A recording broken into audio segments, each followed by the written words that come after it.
Verified department records. Genuine field evidence. Unbiased justice. Welcome to Bodycam Incident Reports.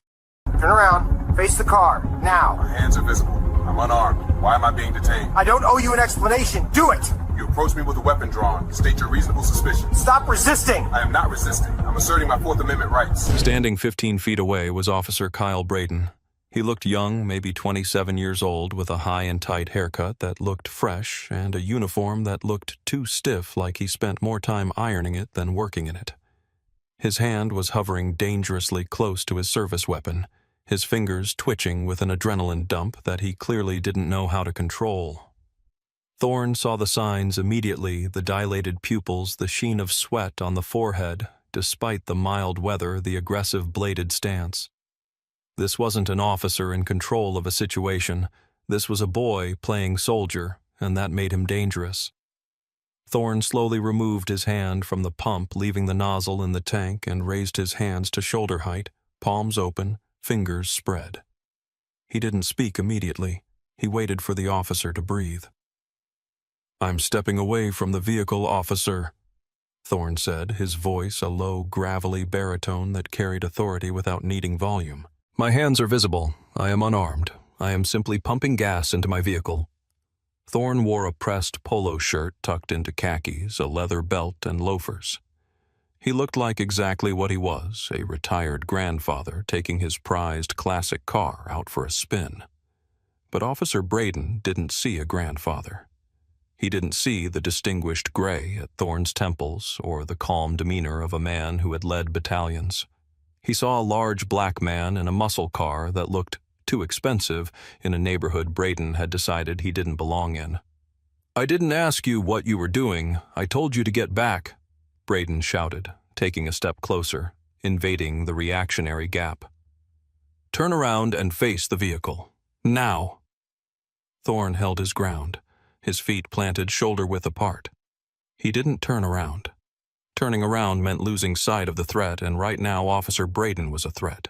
"Officer, I am complying with your order to keep my hands visible," Thorne stated, his eyes locking onto Braden's name tag. "However, I will not turn my back to you until you explain the nature of this contact. You have approached me with your weapon unholstered in a public place. What is your reasonable suspicion?" The question seemed to short-circuit something in Braden's mind. He wasn't used to suspects. That's what Thorne was to him, a suspect using legal terminology. He was used to fear. He was used to people begging or running.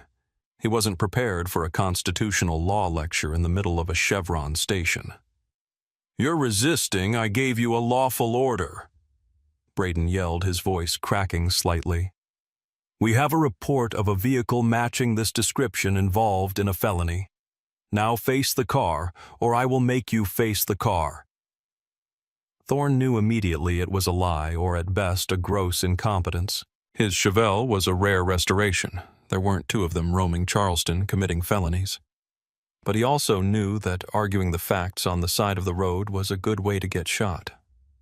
"I am not resisting, Officer Braden," Thorne said deliberately, using the man's name to humanize himself, a tactic he had used in negotiations overseas. "I am standing still. I am not reaching for anything, but I am asserting my Fourth Amendment rights. You are detaining me. I am asking you to articulate the specific crime you suspect me of committing.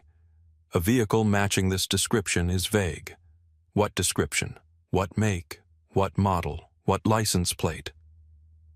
Thorne's hands remained steady, rock steady, while Braden's hand shook as he finally drew his taser, the yellow plastic gleaming in the sun.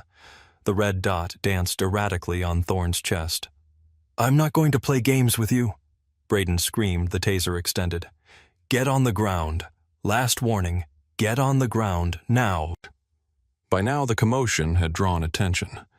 A woman at Pump 4 had stopped filling her minivan and was recording with her phone. A man in a landscaping truck at the air pump had stepped out phone raised. Braden saw the phones in his peripheral vision, and instead of calming him down, it made him desperate.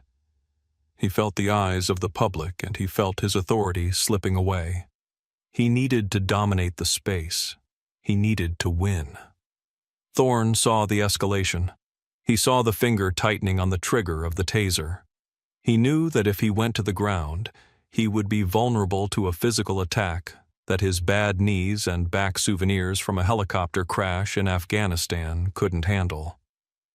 "Officer," Thorne said, his voice dropping an octave, becoming the voice of command he had used to brief generals. "Look at what you are doing. You are pointing a weapon at a senior citizen who is cooperating. You have no cover, officer. You have no probable cause. You are escalating a non-event into a use-of-force incident on camera. If you pull that trigger, you are violating federal law and department policy. Think about your next move very carefully." It was the most dangerous moment of the encounter. Thorne was betting his physical safety on the hope that a shred of rationality remained in the young officer's mind. But Braden was too far gone. The adrenaline loop had closed. He interpreted Thorne's calm reasoning as arrogance and his refusal to lie in the dirt as a threat. "That's it. You're under arrest for obstruction and resisting an officer." Braden holstered the taser and lunged forward, grabbing Thorne's left wrist and twisting it violently behind his back. Thorne didn't fight back. He didn't pull away. He allowed the momentum to turn him, using his own balance to keep from face-planting into the scorching metal of the Chevelle. He went rigid but compliant, employing a passive resistance that protected his joints while highlighting the officer's unnecessary aggression. "I am not resisting," Thorne said loudly for the benefit of the cameras now circling them. "I am allowing you to handcuff me. I am not fighting." Braden wasn't listening. He kicked Thorne's legs apart, roughly forcing him to bend over the trunk of the car. He jammed the handcuffs onto Thorne's wrists, tightening them until the metal bit into the skin, cutting off circulation. "Stop moving. Stop fighting." Braden was shouting commands for a fight that wasn't happening, panting as if he had just run a mile. He was performing for an audience that wasn't buying it. "You're done," Braden hissed in Thorne's ear as he double-locked the cuffs, shoving Thorne's face down toward the hot paint of the car. "You want to be a lawyer? You can be a lawyer in a cell." Thorne winced as his shoulder, the one that had required surgery after his second tour in Iraq, screamed in protest. But he kept his face impassive. He turned his head slightly to look Braden in the eye, or as close as he could get from his bent-over position. "Son," Thorne said, and the word hung heavy in the air, stripped of any warmth. "You have just made a mistake that you cannot undo. You have arrested a United States veteran without cause. You have used excessive force on a compliant subject, and you have done it all on video." Braden scoffed, grabbing Thorne by the upper arm and hauling him upright. "I don't care who you are. Save it for the judge." Braden marched Thorne toward the patrol car, a black-and-white SUV parked haphazardly at the pumps. The crowd was growing. "Why are you arresting him?" the woman with the minivan shouted. "He was just getting gas. He didn't do anything." Braden ignored her, shoving Thorne into the back seat of the cruiser. The space was cramped, the hard plastic seat unforgiving. Thorne had to contort his large frame to fit his knees pressing against the metal cage divider. Braden slammed the door with a force that shook the vehicle. Thorne sat in the sudden silence of the back seat, the smell of stale coffee and industrial cleaner filling his nose. He closed his eyes for a brief second, centering himself. He wasn't angry anymore. Anger was a waste of energy. He was focused. He was on a mission now. The mission was no longer about getting gas. It was about teaching a lesson in accountability that the city of Charleston would never forget. Officer Braden got into the driver's seat, breathing heavily. He picked up his radio. "Dispatch 1 Adam 121 in custody, resisting obstruction, transporting to central booking." He didn't call for a tow truck for the Chevelle. He left the vintage car sitting at the pump, unlocked window, down nozzle, still in the tank, a final act of pettiness and negligence. Thorne noted it. He noted everything. As the cruiser pulled out of the gas station, Thorne looked out the window at the citizens watching him go. They looked terrified. They looked angry. And Thorne knew that for every minute he sat in this car, the price the city would pay was going up. The drive to the station was only 10 minutes, but it felt like an hour. Braden didn't speak, but he kept glancing in the rearview mirror, perhaps expecting Thorne to be kicking the windows or screaming threats. Instead, Thorne sat in perfect stillness, staring straight ahead, his posture as erect as the handcuffs allowed. It was unnerving Braden. The silence in the car was heavier than the shouting match had been. Braden turned on the radio to drown out the quiet, but the damage was done. The seed of doubt had been planted, even if his ego wouldn't let him water it yet. They arrived at the precinct, a brick fortress in the middle of downtown. Braden pulled into the Sallyport, the heavy garage doors rattling shut behind them, sealing them in the gloom of the police station. He hauled Thorne out of the car again, using unnecessary force, gripping his bicep tightly.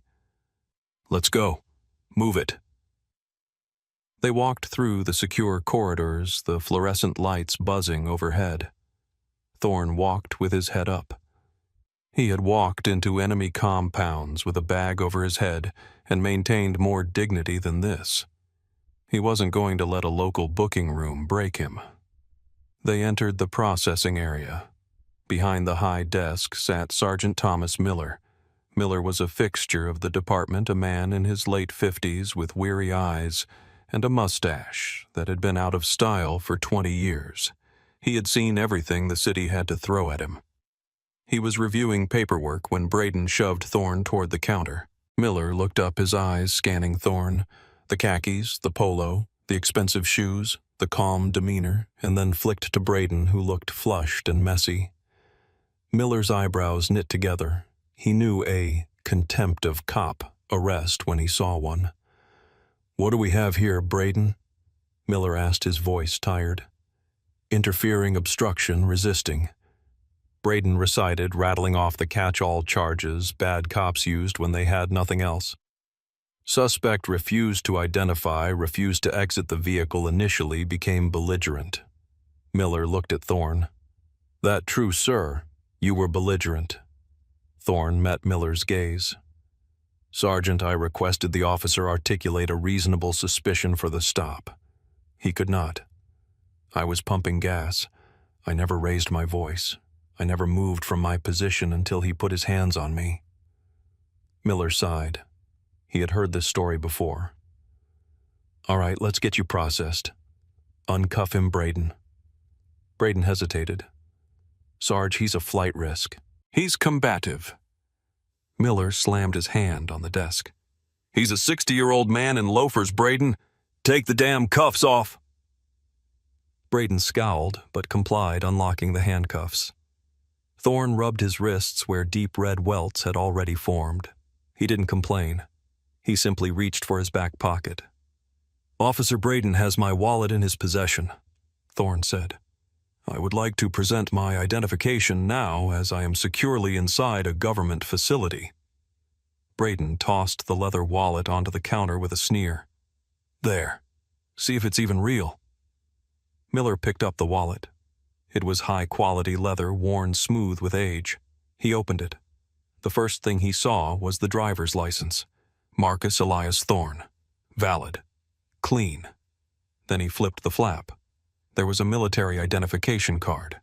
Not just any ID, but a retired officer's card. Rank Colonel. Miller paused. He looked up at Thorne, his posture straightening instinctively. "You served, sir?" Miller asked, his tone shifting. 24 years, Thorne replied. "Special Forces, 5th Group." Miller swallowed. He was a Marine vet himself. He knew what 5th Group meant. He flipped the wallet open further. Pinned to the leather inside was a miniature ribbon, a silver star with an oak leaf cluster. You didn't buy that at a surplus store. You earned that by bleeding.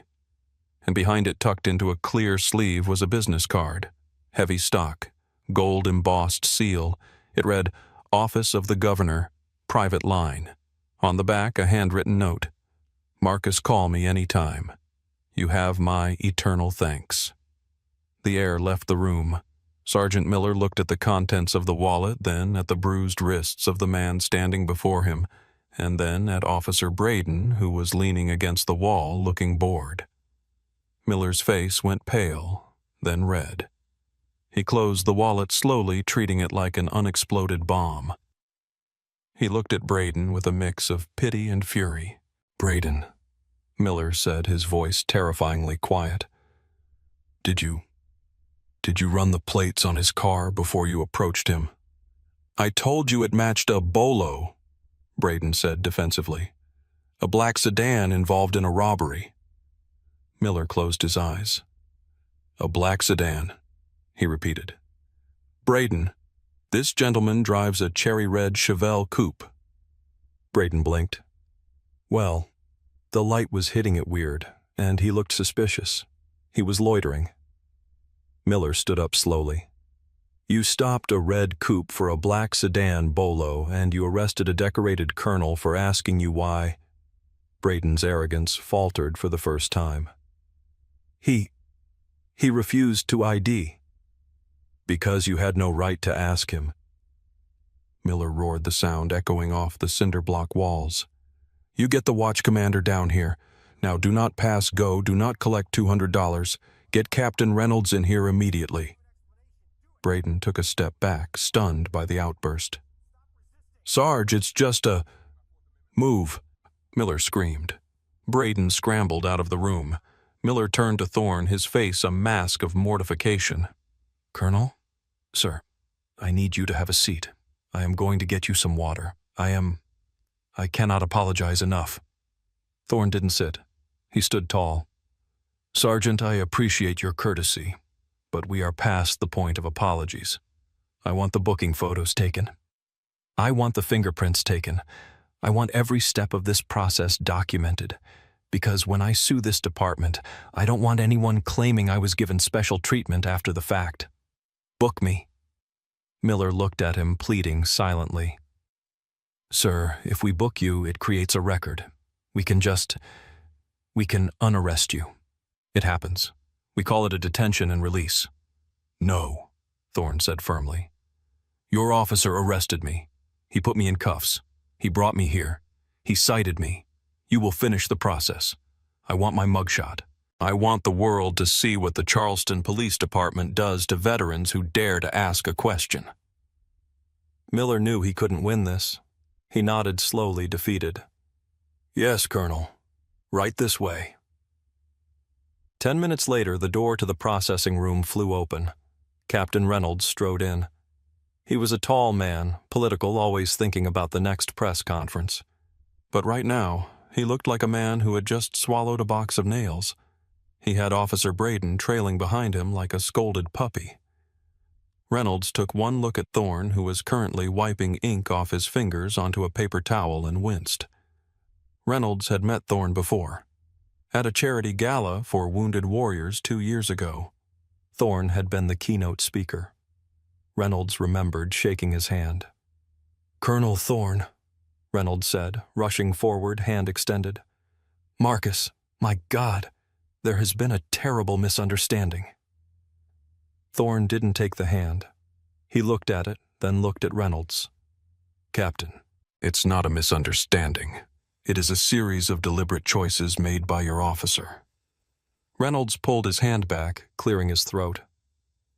"We've reviewed the body cam footage on the way down, Colonel. It's problematic. Officer Braden was overzealous. We are going to release you immediately. No charges. The record will be expunged by the morning. We can have an officer drive you back to your car right now." "My car," Thorne said, his voice ice cold, "which is currently sitting unlocked at a gas pump in a high-traffic area with the keys in the ignition because your officer refused to secure it. That car." Reynolds paled. He whipped around to Braden. "You left the vehicle unsecured." Braden looked at his boots. I was focused on the suspect, sir." Reynolds looked like he was going to have a stroke. He turned back to Thorne. "We will dispatch a unit to secure it immediately. Please, Colonel, let's go to my office. We can resolve this." "I am not going to your office, Captain," Thorne said. "I am legally detained. I have been processed. I have been fingerprinted.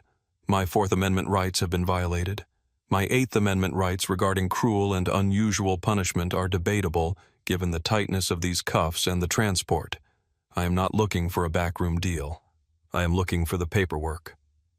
Thorne stepped closer to the counter. I want a copy of the arrest report.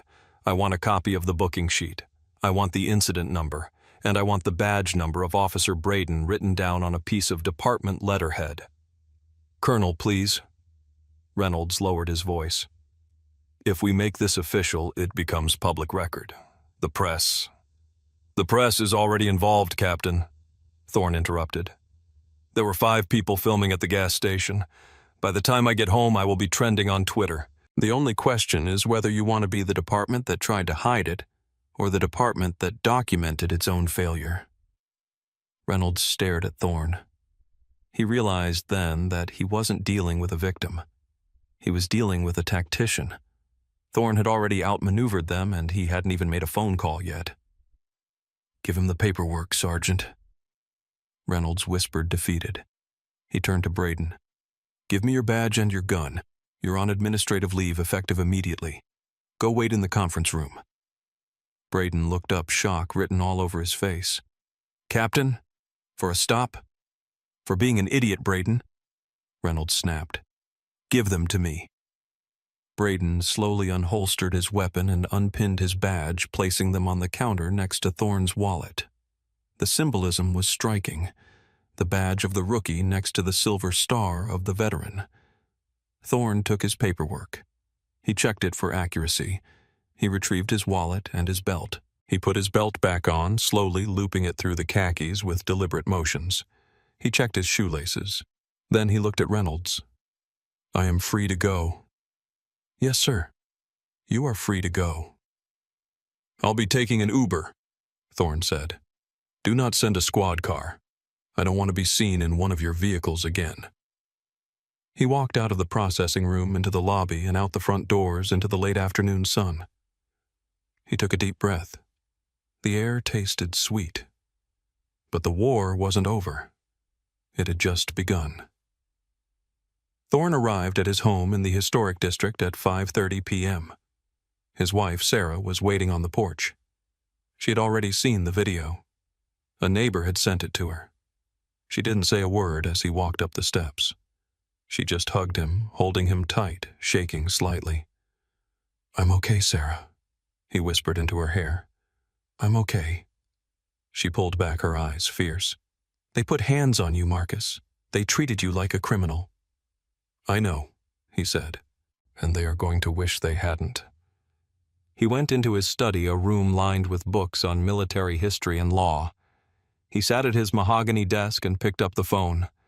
He didn't call a criminal defense lawyer. He didn't need one. The charges were a joke. He called David Sterling. Sterling was the toughest civil rights litigator in the Southeast, a man who had sued the Department of Corrections and won millions. David, Thorne said when the line picked up. It's Marcus. I have a job for you. I saw the video, Marcus, Sterling said, his voice grim. I was just about to call you. Are you hurt? Wrists are bruised. Shoulder is sore. Pride is intact, Thorne said. I want a file, and I don't want to settle for an apology. We're not going to settle for an apology, Sterling said. We're going to file a 1983 federal civil rights lawsuit. Unlawful seizure, excessive force, false arrest, racial profiling, failure to intervene, failure to train. We're going to name Braden individually. We're going to name the chief. We're going to name the city. We're going to depose everyone from the dispatcher to the mayor. Thorne leaned back in his chair. Good. I want the filing ready by Thursday morning. It'll be ready tomorrow, Sterling promised. By Wednesday morning, the story was national news. Veteran arrested for pumping gas was the headline on CNN. Fox News ran with Hero Humiliated. The video of Braden screaming at a calm elderly man was played on a loop. The contrast was visually devastating, the aggressive, frantic youth versus the stoic, dignified elder. The internet detectives had gone to work. Within hours, they had found Braden's high school yearbook photos, his previous complaints, his social media posts which contained questionable memes about cracking skulls. The city attorney, Elena Rodriguez, sat in the mayor's office with her head in her hands. "It's indefensible, Mr. Mayor," she said. "I've watched the body cam. Braden lies about the bolo. He lies about the resistance. He escalates immediately.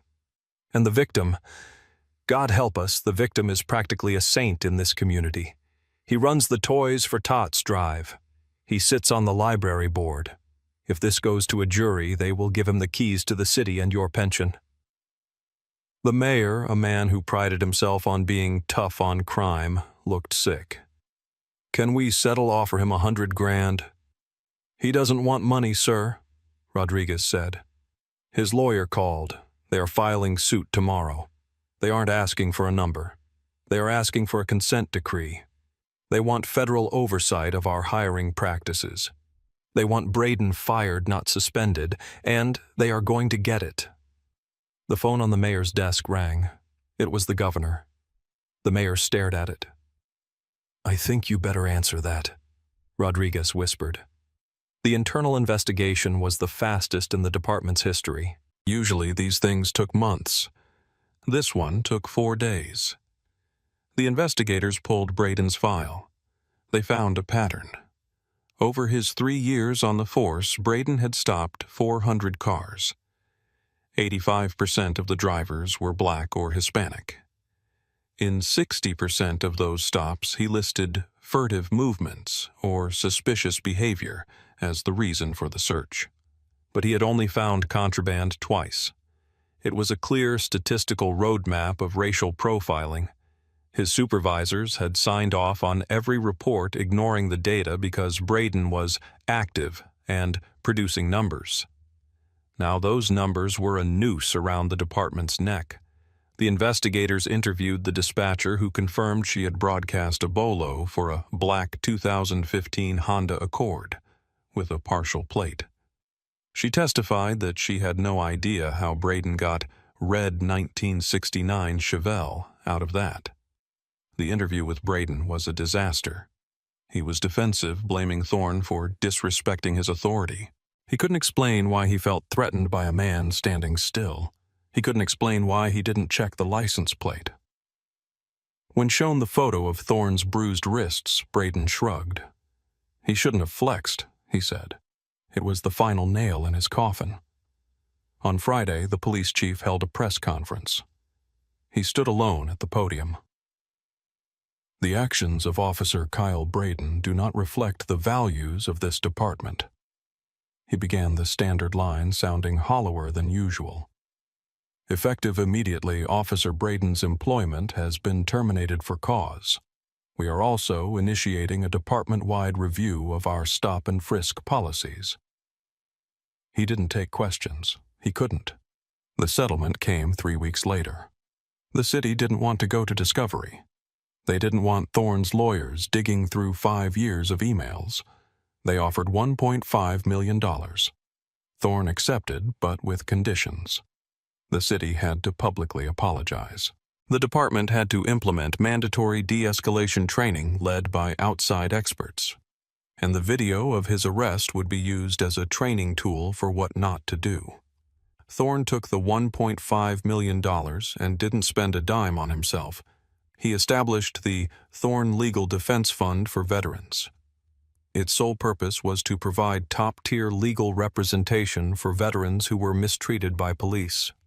He hired David Sterling to run it. "We fought for this country," Thorne told the local paper.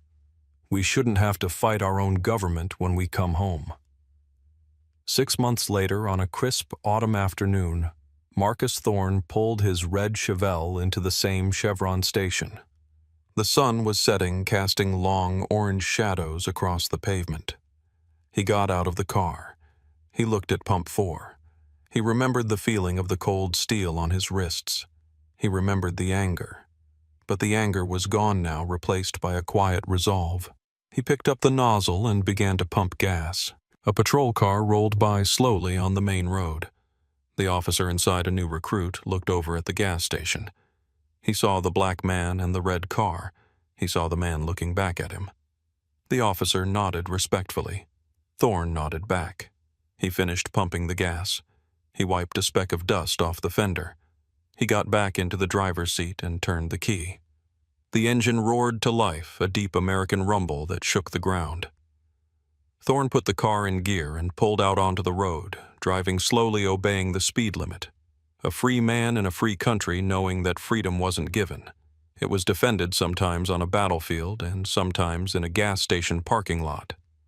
But as he drove, he couldn't help but look in the rearview mirror, checking, always checking.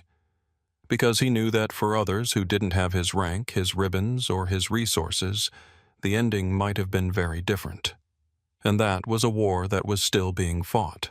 What would you have done if you were in Colonel Thorne's shoes? Would you have kept your cool, or would you have fought back? Let me know in the comments below. And if you believe that our veterans deserve better than this, hit that like button and subscribe for more stories that matter. The end. This concludes today's report. To access more official footage, please like and subscribe. Thank you for choosing Bodycam Incident Reports.